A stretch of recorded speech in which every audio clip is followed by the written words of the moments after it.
नमस्कार दोस्तों, स्वागत है आपका अपने चैनल KGS स्क्वायर में।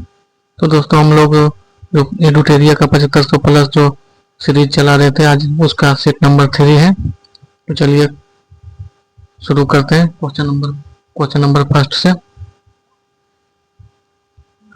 क्वेश्चन नंबर फर्स्ट में दोस्तों, पंजाब के विलय के संबंध में निम्नलिखित में से कौन सा कथन असत्य है?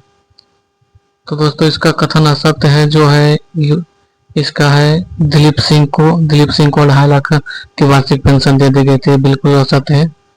इसका आंसर सी हो जाएगा। और बाकी सब 29 मार्च 1849 को गवर्नर जनरल की ओर से घोषणा हुई कि पंजाब राज्य समाप्त हो गया है, यह सत्य है। महाराजा दिलीप सिंह के सभी प्रदेश भारतीय ब्रिटिश साम्राज्य का हिस्सा बन गए हैं, यह भी सत्य था। क्वेश्चन नंबर 2 देखते हैं, किस वर्ष भारतीय राष्ट्रीय कांग्रेस की कार्रवाई में महिलाओं ने भाग लेना प्रारंभ किया? तो इसका आंसर हो जाएगा 1889 दोस्तों। इसका आंसर हो जाएगा 1889।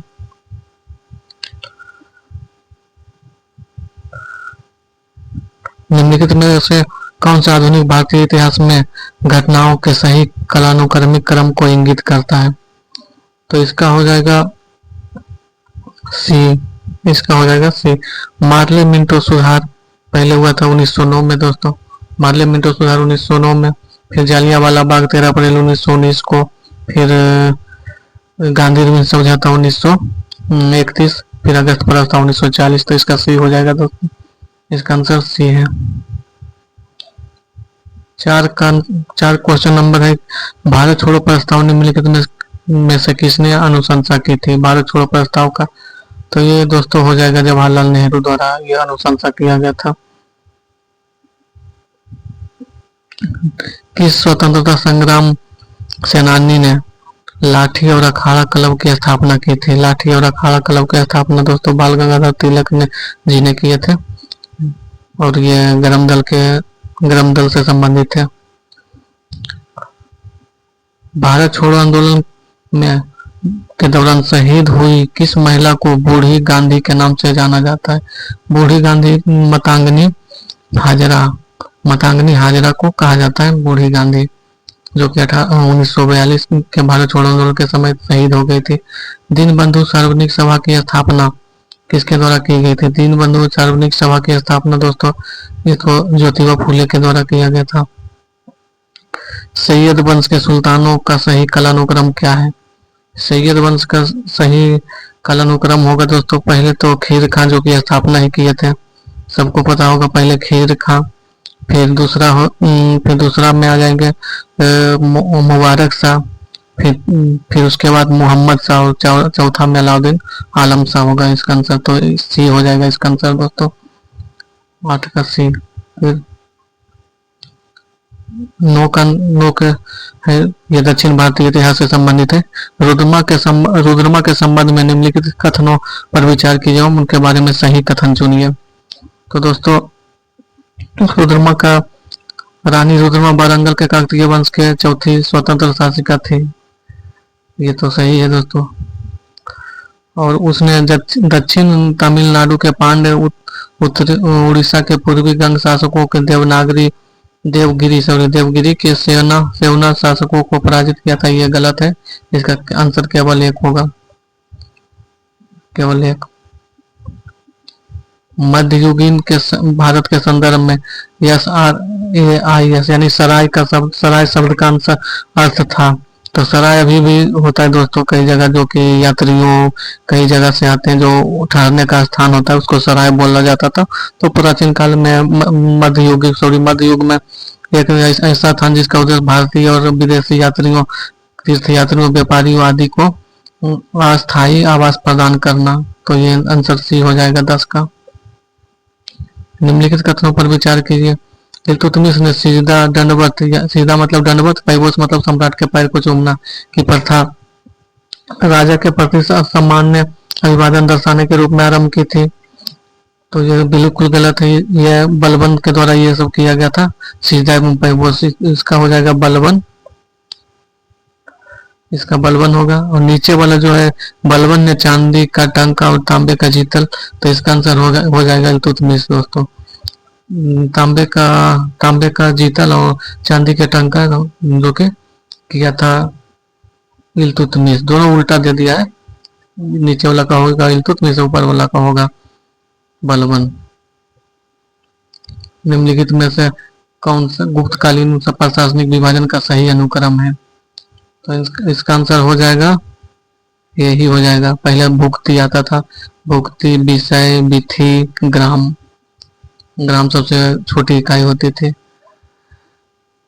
13 का हो जाएगा, कौन सा मंदिर वास्तुकला की बेसर शैली का उदाहरण है? बेसर शैली का उदाहरण है होयसलेश्वर मंदिर, बेसर शैली का उदाहरण है। प्राचीन भारत के इतिहास के संदर्भ में भवभूति, हस्ती, मल्ल तथा क्षेमेश्वर क्यों प्रसिद्ध थे? क्योंकि ये नाटककार थे, ये लोग नाटककार थे, नाटक किया करते थे ये लोग। भारतीय संविधान की प्रस्तावना में उल्लिखित सही क्रम कौन सा है? ये सब आपको पता होगा। पंथ निरपेक्ष, समाजवादी, संपूर्ण प्रभुत्व संपन्न, लोकतंत्रात्मक, यानी 15 का सी हो जाएगा। सॉरी संपूर्ण प्रभुत्व संपन्न, समाजवादी, पंथ निरपेक्ष, लोकतंत्रात्मक, बी होगा दोस्तों, 15 का बी हो जाएगा। 15 का बी हो जाएगा। 16 का पंचायती राज के संदर्भ में कौन सा कथन सत्य है? पंचायती राज के संदर्भ में कौन सा कथन सत्य है? तो ये हो जाएगा पंचायती राज, पंचायत समिति की जिला परिषद का अध्यक्ष प्रत्यक्ष निर्वाचित सदस्यों द्वारा होता है। पंचायत स्तर चुनाव लड़ने की न्यूनतम आयु 18 वर्ष है, गलत है ये भी। ऊपर ये भी गलत, ए भी गलत है, बी भी गलत है दोस्तों। पंचायती राज का संस्थाओं का चुनाव राज्य चुनाव आयोग के पर्यवेक्षण द्वारा होता है, तो ये सत्य है। 16 का सी हो जाएगा। केंद्र और राज्य के माध्यम वैधानिक शक्तियों का बंटवारा, ये तो 7वीं अनुसूची के अंतर्गत आता है दोस्तों। 5वीं अनुसूची अगर देखा जाए तो 5वीं अनुसूची है अनुसूचित जाति जनजाति क्षेत्रों में प्रशासन एवं नियंत्रण से संबंधित है 5वीं अनुसूची। 6ठी में सेम है, बट ये कुछ राज्यों पर लागू होता है, जैसे कि 6ठी अनुसूची में आता है स्पेशल राज्य असम, मेघालय, त्रिपुरा और मिजोरम। सेम है ऊपर, जैसे अनुसूचित जाति जनजातियों का क्षेत्रों का प्रशासन एवं नियंत्रण से, लेकिन इसमें है स्पेशल राज्य से संबंधित है, वही असम, मेघालय, त्रिपुरा, मिजोरम से। 8वीं अनुसूची राजभाषा भाषा से है, जो कि 22 भाषाओं का है, 22 भाषाओं से 8वीं अनुसूची में। 7वीं अनुसूची केंद्र राज्य के शक्तियों का बंटवारा। मौलिक अधिकारों को लागू करने के लिए किसी न्यायालय द्वारा जारी किया जा सकता है?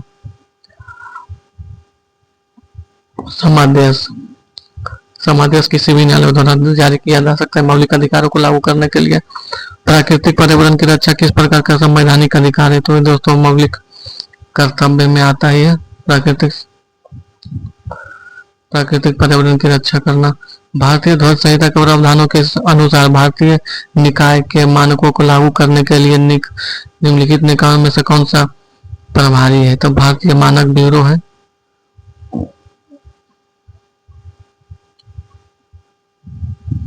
नीचे दिए गए मिलान करना है, 21 में मिलान करना है, तो शुष्क वन अनुसंधान संस्थान जोधपुर सही है दोस्तों।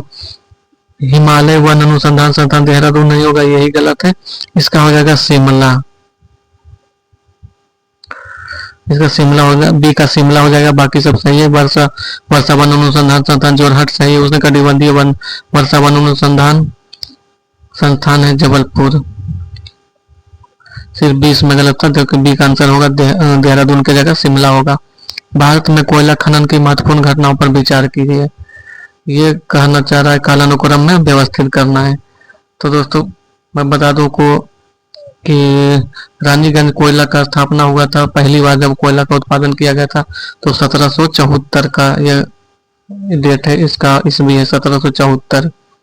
फिर दोस्तों आ जाता है राष्ट्रीय कोयला विकास निगम, तो इसका हो जाएगा राष्ट्रीय कोयला विकास निगम की स्थापना हो जाएगा 1956। राष्ट्रीय कोयला विकास निगम की स्थापना 1956, इसका हो जाएगा 1956। फिर फिर आता है कोल इंडिया लिमिटेड की स्थापना।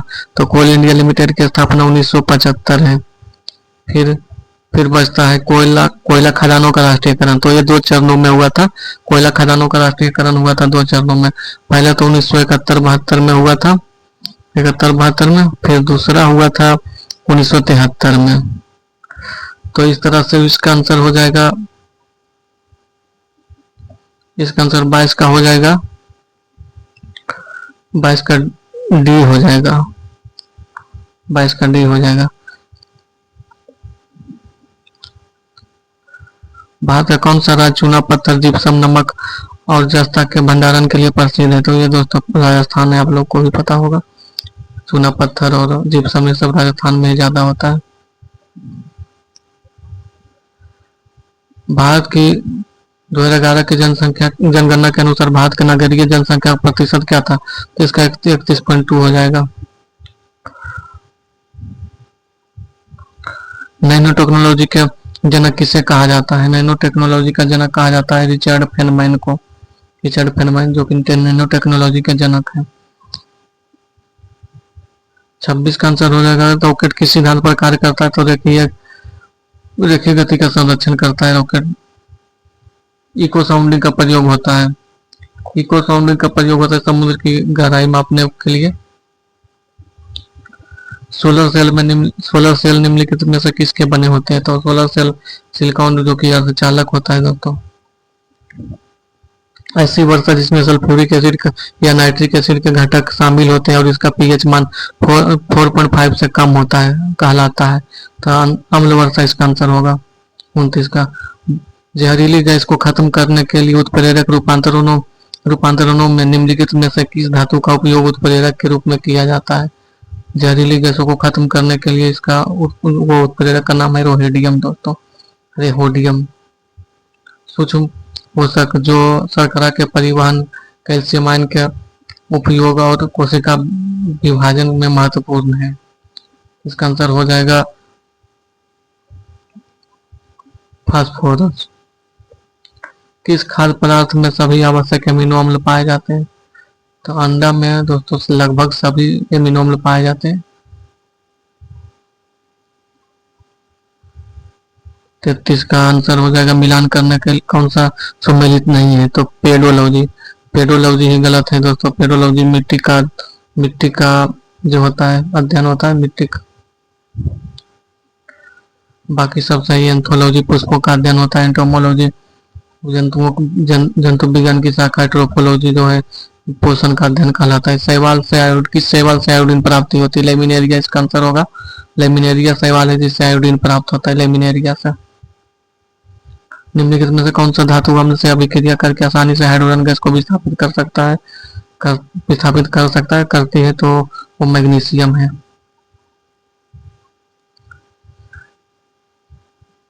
हरगोविंद खुराना को किस आविष्कार के लिए सम्मानित किया गया था? हरगोविंद खुराना को जीन के संश्लेषण के लिए नोबेल प्राइज दिया गया था। निम्नलिखित में से कौन सा पौधा कीट पकड़ता है? नेपेंथिस है दोस्तों, इसका आंसर नेपेंथिस होगा। नेपेंथिस पौधा है तो कीटभक्षी पौधा है, कीट पकड़ता है। निम्नलिखित में से विटामिन की कमी से सीलियक रोग होता है? तो सीलियक रोग विटामिन B12 की कमी से होता है। कोशिकाओं में मौजूद जेली जैसा तरल पदार्थ कहलाता है? कोशिका द्रव्य इसका आंसर होगा। पादपों की विभिन्न प्रजातियों के दीर्घकालीन संरक्षण की तकनीक कौन सी है? इन विट्रो जीन बैंक होगा इसका B answer. In vitro gene bank पादपों के विभिन्न प्रजातियों के दीर्घकालीन संरक्षण तकनीक है इन विट्रो जीन बैंक। पर्यावरण निष्पादन सूचकांक सर्वप्रथम कब जारी हुआ था? इसका आंसर हो जाएगा 2002 में सर्वप्रथम बार प्रकाशित हुआ था। बढ़ती शहरी रोजगार के परिप्रेक्ष्य में ग्रामीण शहरी पलायन से संबंधित विरोधाभास की निम्नलिखित में से कौन सा मॉडल व्याख्या करता है? तो इसका आंसर होगा दोस्तों हैरिस-टोलेडो मॉडल। Harris-Toledo model. सूची 1 को सूची 2 से मिलान करें। मधुबनी दोस्तों बिहार हो जाएगा का 4। लेपाक्षी हो जाएगा दोस्तों आंध्र प्रदेश। पट्टचित्र उड़ीसा हो जाएगा दोस्तों। वारली जो है महाराष्ट्र हो जाएगा। तो मधुबनी बिहार, लेपाक्षी आंध्र प्रदेश, पट्टचित्र उड़ीसा, वारली महाराष्ट्र।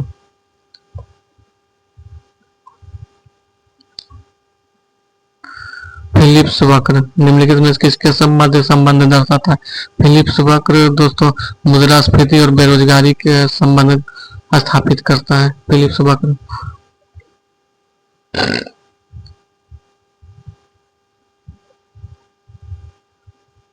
इसको मिलान करना है दोस्तों, तो ये हो जाएगा कहलगांव कहाँ है? कहलगांव बिहार में है। कहलगांव बिहार के भागलपुर जिला में है। खरगोन कोरबा छत्तीसगढ़ का, कोरबा छत्तीसगढ़।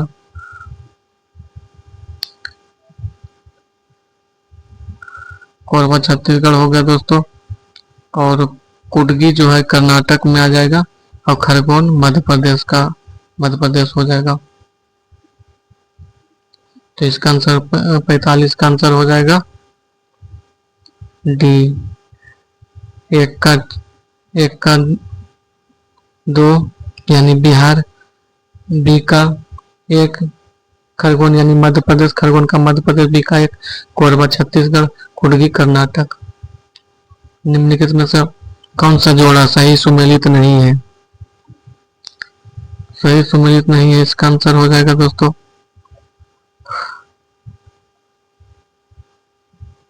ये सब तो सही है। Adam Smith wealth of nation लिखे हैं। GM. Keynes general theory of employment, interest and money सही है।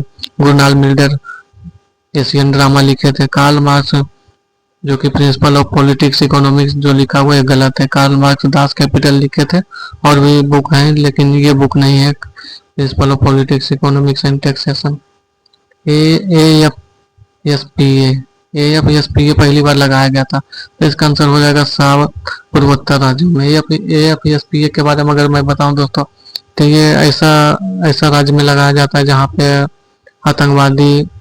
आतंकवादी संगठन या नक्सलवादी क्षेत्र, या फिर जहाँ जातिगत हिंसा ज्यादा होता है, उस जगह उस तरह के राज्य में AFSPA लगाया जाता है। तो ये 7 सिस्टर्स यानी पूर्वोत्तर, 7 पूर्वोत्तर राज्यों में लगाया गया।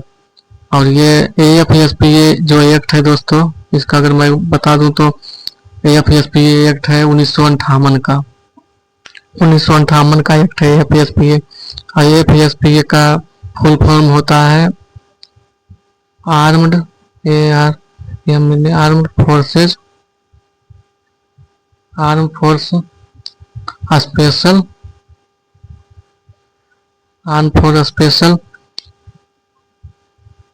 पावर्स एक्ट, यही होता है AFSPA, arm force special powers act. 1958 का एक्ट है ये। मोर को भारत का राष्ट्रीय पक्षी कब घोषित किया गया था? मोर को राष्ट्रीय पक्षी घोषित किया गया था 1963 में प्रथम बार। भारतीय मुद्रा बाजार के अंतर्गत निम्नलिखित में से कौन सा शामिल नहीं है? भारतीय मुद्रा बाजार के अंतर्गत भारतीय औद्योगिक विकास बैंक शामिल नहीं है। IDBI जो होता है, IDBI शामिल नहीं है। बाकी सहकारी बैंक, वाणिज्यिक बैंक, ट्रेजरी बिल ये सब शामिल होता है। पोचमपल्ली किसके लिए प्रसिद्ध है? पोचमपल्ली किसके लिए प्रसिद्ध है? तो पोचमपल्ली बुनाई के लिए प्रसिद्ध है। तो आज 50 क्वेश्चन का ये सेट पूरा हुआ दोस्तों। अब मिलते हैं नेक्स्ट वीडियो में, तब तक के लिए थैंक यू।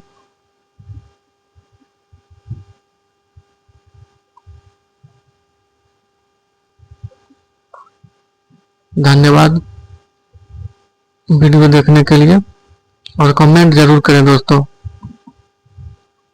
मिलते हैं नेक्स्ट वीडियो में। Bye bye.